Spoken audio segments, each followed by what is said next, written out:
निर्भीड निष्पक्ष वृत्तांकनाचा बुलंद आवाज राजसत्ता न्यूज।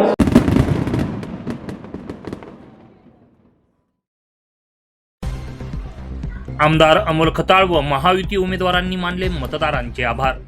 संगमनेर नगर परिषद निवडणुकीचा निकाल नुकताच जाहीर झालाय। या निवडणुकीत महायुतीला अपेक्षित यश मिळाले नसले तरी महायुतीवर विश्वास ठेवून मतदान करणाऱ्या सर्व मतदारांचं आभार मानणे हे आपलं कर्तव्य असल्याची भावना मनात ठेवून आमदार अमोल खताळ यांनी महायुतीकडून निवडणूक लढवलेले उमेदवार, महायुतीचे पदाधिकारी व कार्यकर्ते यांच्या समवेत पायी फेरी काढत शहरातील प्रभाग क्रमांक 12, 13 व 14 मधील सर्व मतदार बंधू भगिनींचं आभार मानत महायुतीला साथ दिल्याबद्दल कृतज्ञता व्यक्त केली आहे। संगमनेर शहरातील स्वातंत्र्य चौकातून मतदारांचे आभार मानण्याच्या दौऱ्याला आमदार अमोल खताळ यांनी सुरुवात केली। अशोक चौक, चावडी मेन रोड, कुंभार गल्ली, बाजारपेठ, लाल बहादूर शास्त्री चौक, जेधे कॉलनी, चव्हाणपुरा, रंगार गल्ली, चंद्रशेखर चौक, नेहरू चौक, घास बाजार, उपासनी गल्ली, राम मंदिर, साईनगर, घोडेकर मळा, पंपिंग स्टेशन, साईबाबा मंदिर, लाल तारा हाऊसिंग सोसायटी, माळीवाडा आदी भागातून हा आभार दौरा पार पडला। महायुतीला मतदार बंधू भगिनींनी साथ दिलेल्या आमदार खताळ यांच्यासह महायुतीच्या सर्व उमेदवारांनी, पदाधिकारी व कार्यकर्त्यांनी मतदार बंधू आणि भगिनींचं मनपूर्वक आभार मानलं व भविष्यात देखील जनहितासाठी कटिबद्ध राहण्याचा निर्धार यावेळी त्यांनी व्यक्त केलाय।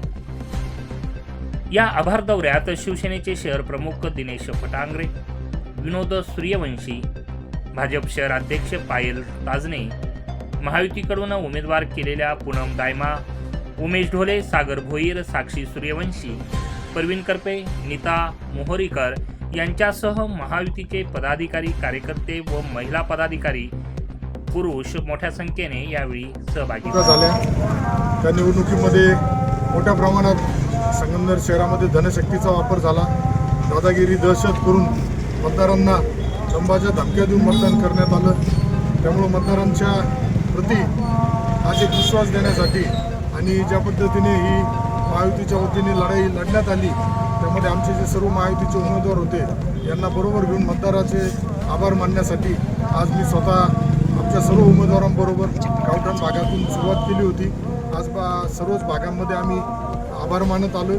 निश्चित संगमनेरकरांना या माध्यमातून ग्वाही देतो की येणाऱ्या पुढील कालावधीमध्ये संगमनेर शहराच्या विकासासाठी निश्चित जो पद्धतीने वाटचाल करणं गरजेचं आहे की आमच्याकडून एक संगमनेर तालुक्याचा लोकप्रतिनिधी म्हणून माझ्या माध्यमातून निश्चित सुरू आहे। परंतु संगमनेरकरांना आता येणाऱ्या कालावधीमध्ये ज्या पद्धतीने निवडणुकीमध्ये दहशत झाली, पैशाचा वापर झाला, याचासुद्धा कुठेतरी या सुज्ञ मतदारांनी विचार केला पाहिजे का ज्या पद्धतीने जर आज केंद्रामध्ये राज्यामध्ये सरकार आपला असताना, संगमनेरमध्ये आमदार आपला असताना आज मोठ्या प्रमाणामध्ये भीतीच्या पोटी मतदान करणं कुठेतरी चुकीचं होतं। परंतु ज्या मतदारांनी आमच्यावरती विश्वास टाकला आणि भीतीला न जुगारता, दहशतीला न जुगारता आम्हाला मतदान केलं, त्यांचा आभार मानणे आमचं कर्तव्य होतं।